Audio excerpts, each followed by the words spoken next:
set? Yep. You want me to have him send you Tone? Yeah, if I could If you could send Tone to Molton. Good. Molton's good. Going Dr. Cut.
Good evening, my fellow Americans.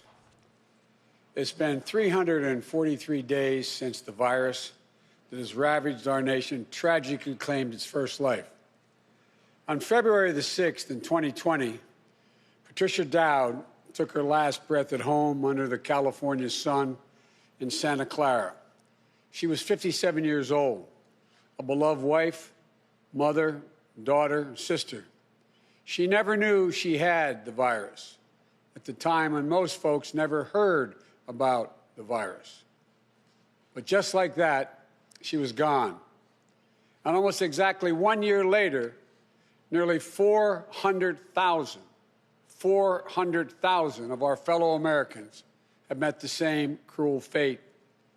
Countless families and friends left behind with unrelenting grief and guilt, anger and frustration. And the emptiness felt by the loss of life is compounded by the loss of our way of life. During this pandemic, millions of Americans, through no fault of their own, have lost the dignity and respect that comes with a job and a paycheck. Millions of Americans never thought they'd be out of work. Many of them never even envisioned the idea, are facing eviction, waiting for hours in their cars to feed their families as they drive up to a food bank. Millions have kept their jobs but have seen their hours and paychecks reduced, barely hanging on as well. That's happening today in the United States of America. Just as in the midst of the dark winter of this pandemic, as cases, hospitalizations, and deaths spike at record levels, there is real pain overwhelming the real economy. One where people rely on paychecks, not their investments, to pay for their bills and their meals and their children's needs. You won't see this pain if your scorecard is how things are going on Wall Street. But you will see it very clearly if you examine what the twin crises of a pandemic and this sinking economy have laid bare. The growing divide between those few people at the very top who are doing quite well in this economy and the rest of America. Just since this pandemic began, the wealth of the top 1% of the nation has grown roughly $1.5 trillion since the end of last year, 4 times the amount for the entire bottom 50% of American wage earners. Some 18 million Americans are still relying on unemployment insurance. Some 400,000 small businesses have permanently closed their doors. And it's not hard to see that we're in the middle of the once-in-several-generations economic crisis with a once-in-several-generations public health crisis. The crisis of deep human suffering is in plain sight, and there's no time to waste. We have to act, and we have to act now. This is what economists are telling us. More importantly, it's what the values we hold dear in our hearts as Americans are telling us. A growing chorus of top economists agree that the moment of crisis, in this moment of crisis, with interest rates at historic lows, we cannot afford inaction. It's not just that smart fiscal investments, including deficit spending, are more urgent than ever. It's that the return on these investments in jobs, racial equity, will prevent long-term economic damage, and the benefits will surpass the cost. A growing number of top economists has shown even our debt situation will be more stable, not less stable, if we seize this moment with vision and purpose. And so tonight, I'd like to talk to you about our way forward, a two-step plan of rescue and recovery, a two-step plan to build a bridge to the other side of the crisis we face to a better, stronger, more secure America. Tonight, I'll lay out my first step, the American Rescue Plan, that will tackle the pandemic and get direct financial assistance and relief to Americans who need it the most. Next month, in my first appearance before a joint session of Congress, I will lay out my Build Back Better recovery plan. It'll make historic investments in infrastructure, that Build Back Better plan. Infrastructure, manufacturing, innovation, research and development, and clean energy. Investments in a caregiving economy and in skills and training needed by our workers to be able to compete and win in the global economy of the coming years. Moody's, an independent Wall Street firm, said my approach will create more than 18 million good-paying jobs. Our rescue and recovery plan is a path forward with both seriousness of purpose and a clear plan, with transparency and accountability, with a call for unity that is equally necessary. And unity is not some pie-in-the-sky dream. It's a practical step to getting the things we have to get done as a country get done together. As I said when it passed in December, the bipartisan COVID-19 relief package was a very important first step. And I'm grateful for the Democrats, Republicans, and independent members of Congress who came together to get it done. But I said at the time, it's just a down payment. We need more action, more bipartisanship, and we need to move quickly. We need to move fast. Our rescue plan starts aggressively in order to speed up our national COVID-19 response. The vaccines offer so much hope, and we're grateful to the scientists and researchers and everyone who participated in the clinical trials. We're also grateful for the rigorous review and testing that has led to millions of people around the world already being vaccinated safely. But the vaccine rollout in the United States has been a dismal failure thus far. Tomorrow, I will lay out our vaccination plan to correct course and meet our goal of 100 million shots at the end of my first 100 days as president. This will be one of the most challenging operational efforts we have ever undertaken as a nation.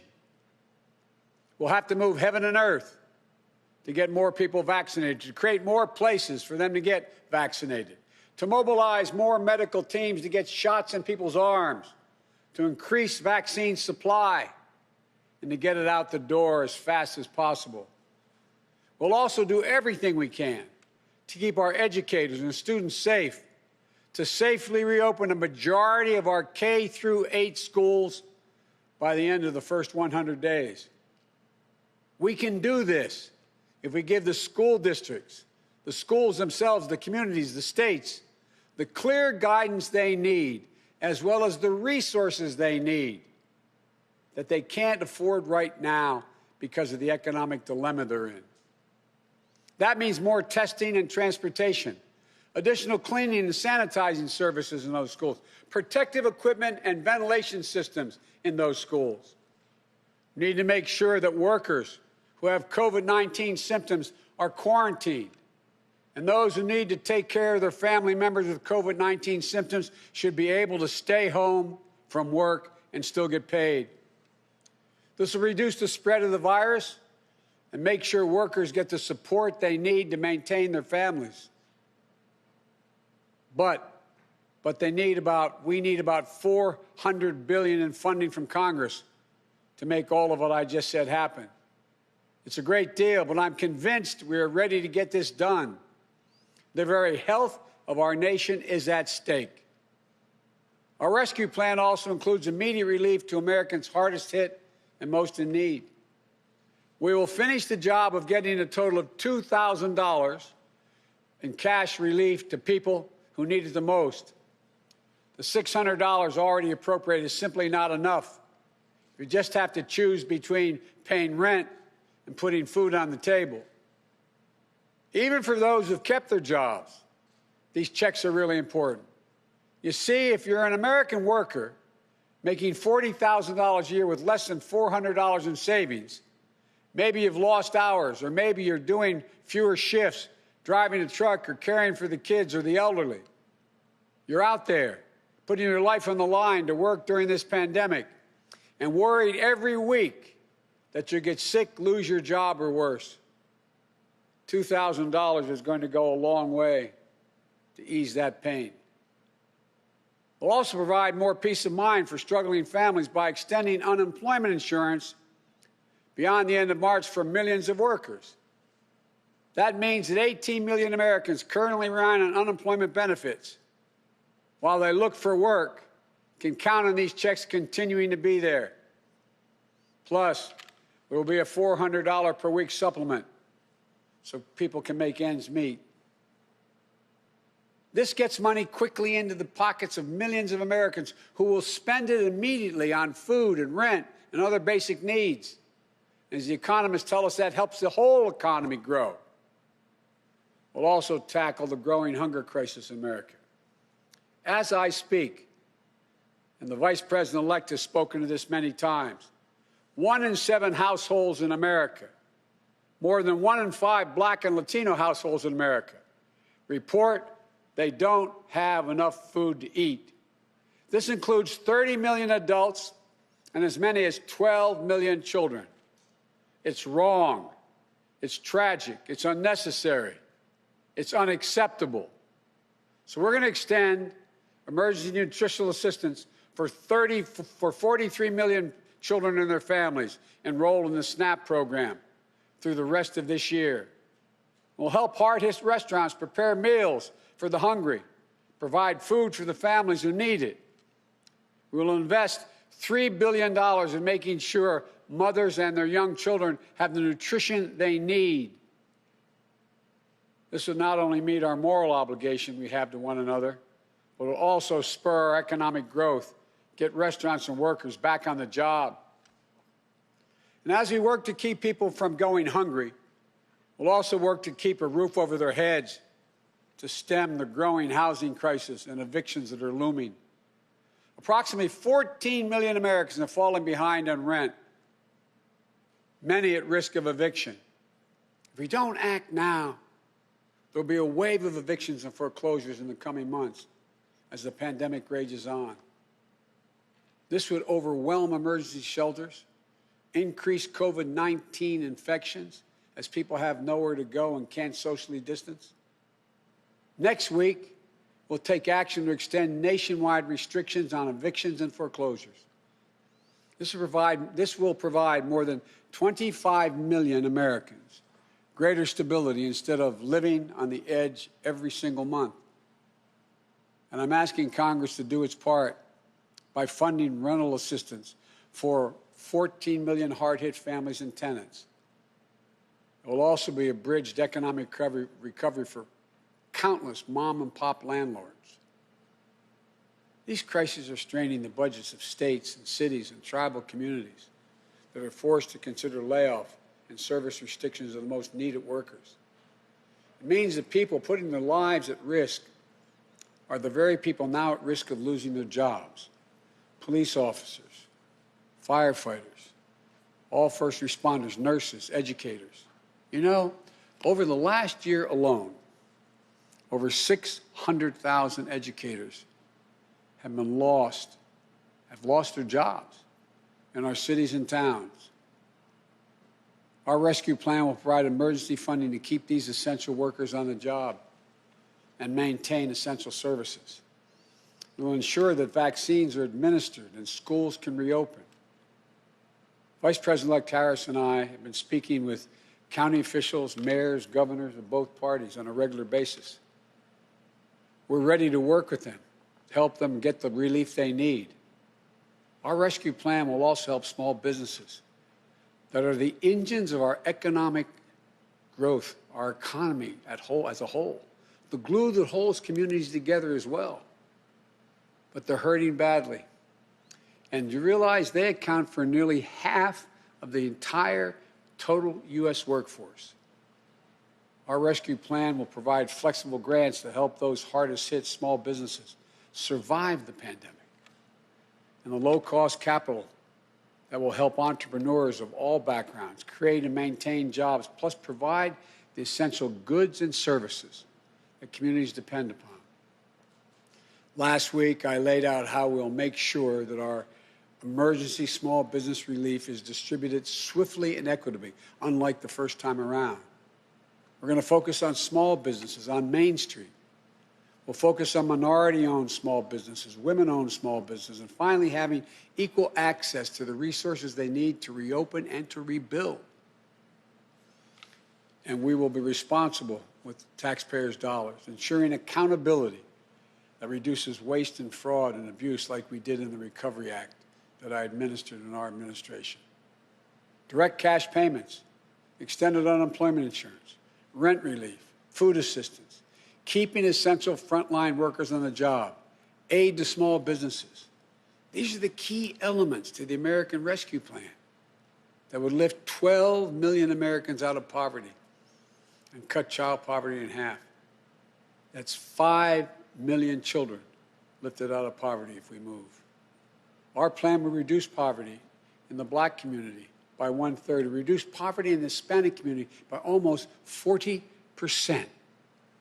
And includes much more, like an increase in the minimum wage to at least $15 an hour. People tell me that's going to be hard to pass. Florida just passed it. As divided as that state is, they just passed it. The rest of the country is ready to move as well. It should be a national minimum wage of $15 an hour. No one working 40 hours a week should live below the poverty line. That's what it means. If you work for less than $15 an hour and work 40 hours a week, you're living in poverty. It includes access to affordable child care that will enable parents, particularly women, to get back to work.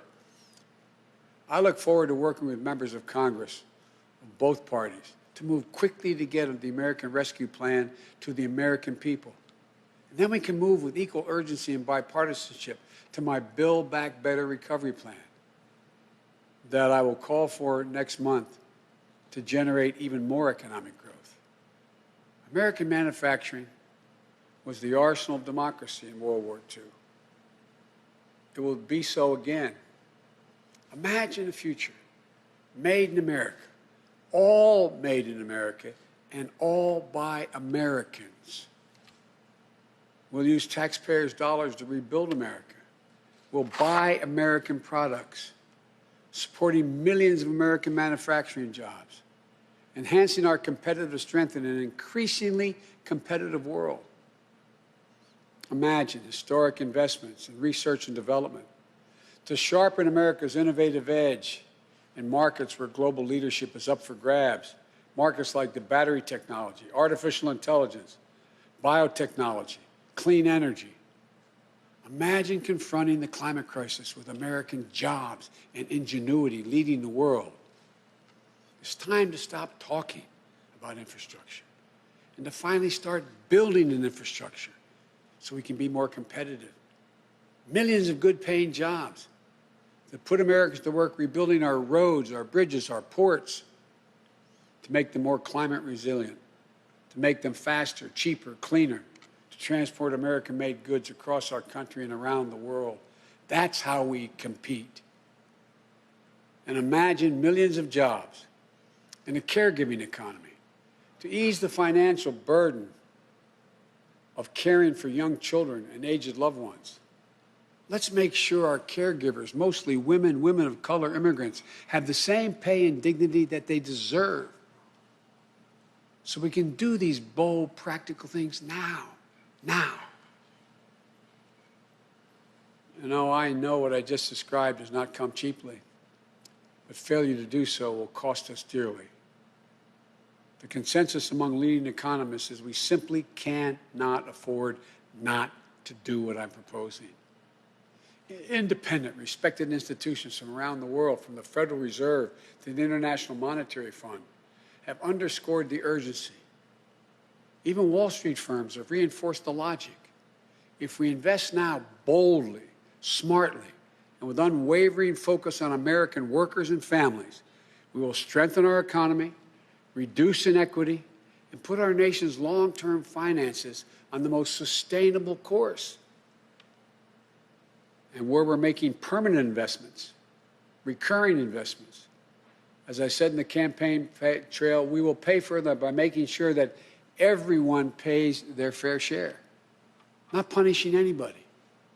We can do it without punishing a single person by closing tax loopholes for companies that ship jobs overseas, or to allow American companies, 90 of them, the top Fortune 500, to pay zero in federal income taxes, asking everyone to pay their fair share at the top so we can make permanent investments to rescue and rebuild America.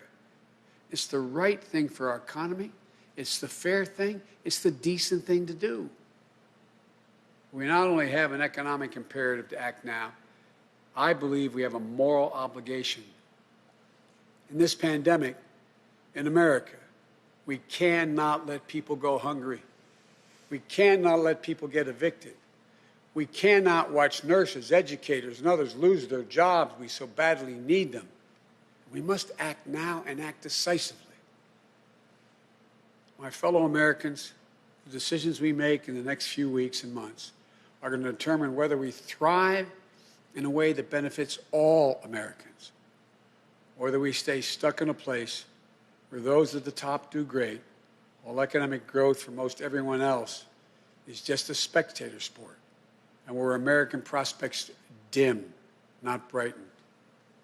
These investments will determine whether we reassert American leadership and outcompete our competitors in a global economy. We're better equipped to do this than any nation in the world. Or that we watch them catch up and pass us by. Together, I know which path we'll choose.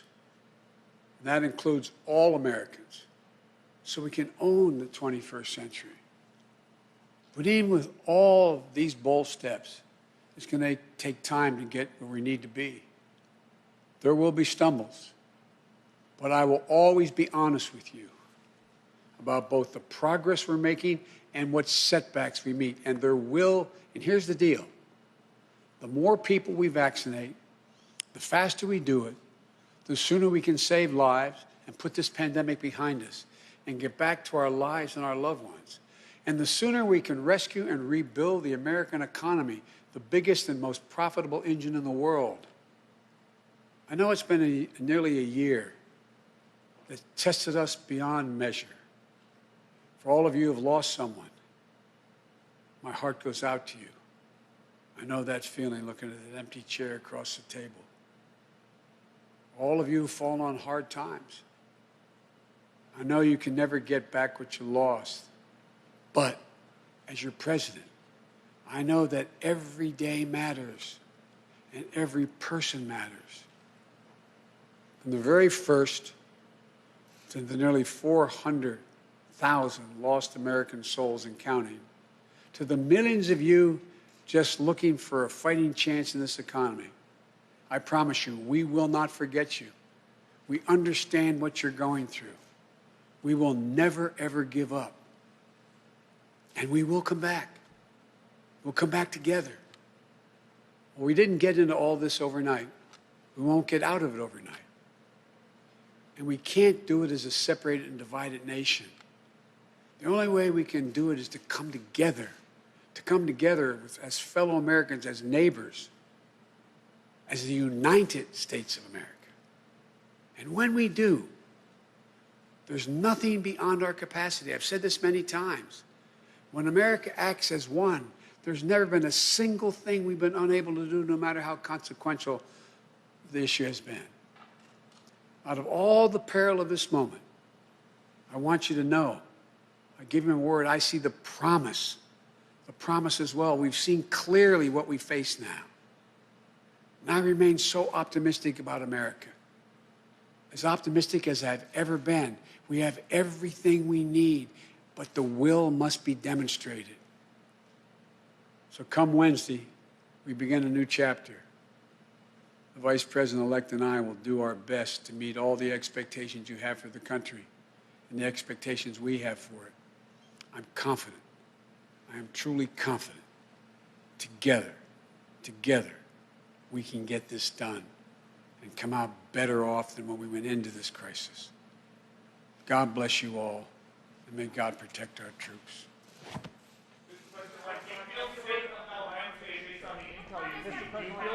Have you heard from the parliamentarian about bifurcation, sir?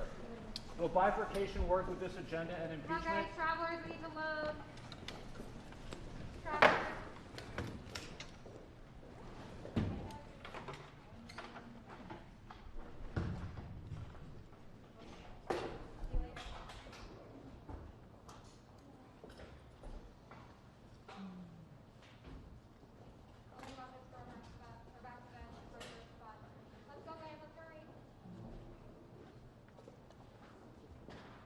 Bye, travelers.